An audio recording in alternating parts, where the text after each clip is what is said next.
22 নম্বর দিন রাজা ভোজ যখন বিক্রমাদিত্যের 32 সিংহাসনে আবার বসতে চান, তখন সিংহাসনের 22 নম্বর পুতুল জীবিত হয়ে বলে, দাঁড়াও মহারাজ, আপনি কি এই সিংহাসনে বসার যোগ্য? আপনি কি বিক্রমাদিত্যের মতো ন্যায়বান প্রতাপশালী রাজা? তার আগে আপনাকে বিক্রমাদিত্যের একটি গল্প শুনতে হবে। তারপর আপনি নির্ণয় করবেন আপনি এই সিংহাসনে বসার যোগ্য কি। তা বলে সিংহাসনের 22 নম্বর পুতুল গল্প শুরু করলো। একবার দেবরাজ ইন্দ্র একটি সমস্যার সমাধান করার জন্য চক্রবর্তী রাজা বিক্রমাদিত্যকে স্বর্গে যাওয়ার নিমন্ত্রণ দেন। সেখানে গিয়ে তিনি জানেন সূর্যদেব এবং শনিদেব তাদের মধ্যে কে শ্রেষ্ঠ বিচার করতে হবে, এবং তিনি বিচার করতে রাজি হন। এবং তিনি নির্ণয় করেন সূর্যদেব সমগ্র গ্রহের পালক, শনিদেবেরও পালক, এবং শনিদেবকে বলেন আপনি উনার পুত্র এবং পুত্রের পালক পিতা হন। এর অর্থ সূর্যদেব সকল গ্রহে শ্রেষ্ঠ। কিন্তু এই নির্ণয়ে শনিদেব সন্তুষ্ট হন না এবং বিক্রমাদিত্যের উপরে তার বক্রদৃষ্টি দেন, যার ফলে বিক্রমাদিত্য রাজপাট হারিয়ে ভিখারি হয়ে যান। উনার দুবেলা খাবারও জুটত না। উনার উপর চুরির মিছা অপবাদও লাগে, তবুও তিনি ন্যায়ের রাস্তা ছাড়েন না। তা দেখে শনিদেব নিজের ভুল বুঝতে পারেন এবং বিজয় সত্যের হলো।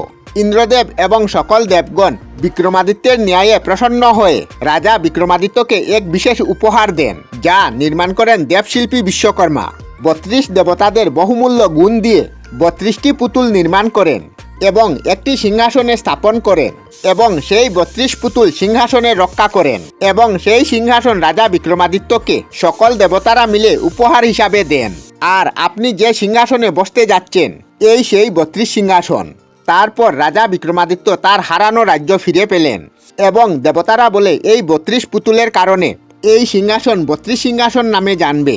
এই সেই 32 সিংহাসন যাতে আপনি বসতে যাচ্ছেন। এই সিংহাসনের কারণে কখনো আকাল পড়বে না, ভুকমারি হবে না, মহামারী হবে না, ধনজনের নাশ হবে না, বৃষ্টির অভাব হবে না, কৃষিকাজ ভালো হবে, ব্যবসা ভালো হবে, সবসময় ন্যায় হবে, যুদ্ধে পরাজিত হবেন না, শরীর সুস্থ থাকবে, সুখ সমৃদ্ধি থাকবে, রাজ্যের উন্নতি হবে। তা বলে 22 নম্বর পুতুল গল্প শেষ করে রাজা ভোজের দিকে তাকালো। রাজা ভোজ বুঝতে পারলেন তাকে রাজা বিক্রমাদিত্যের গল্প থেকে আরও অনেক কিছু শিখতে হবে। 22 নম্বর পুতুল সন্তুষ্ট হয়ে আবার সিংহাসনে পুতুল হয়ে ফিরে গেল। রাজা ভোজ পরের দিন 23 নম্বর পুতুলের গল্পের অপেক্ষায় রইলেন। 23 নম্বর পুতুলের গল্প পরের পর্বে জানবেন। আমরা আমাদের চ্যানেলে সব ধরনের ভিডিও আপলোড করি, যেমন ব্লগ, নিউজ, কুকিং ভিডিও, ধার্মিক আলোচনা ইত্যাদি। যদি আপনারা এই ধরনের ভিডিও দেখতে পছন্দ করেন তাহলে এই চ্যানেলটি নিশ্চয়ই সাবস্ক্রাইব করবেন। আমি আপনাদের সাথে বিদায়ক না, আজকের মতো বিদায় নিলাম। আর ভিডিওটি ভালো লাগে লাইক, শেয়ার ও কমেন্ট করবেন। ভিডিওটি সম্পূর্ণ দেখার জন্য অশেষ ধন্যবাদ।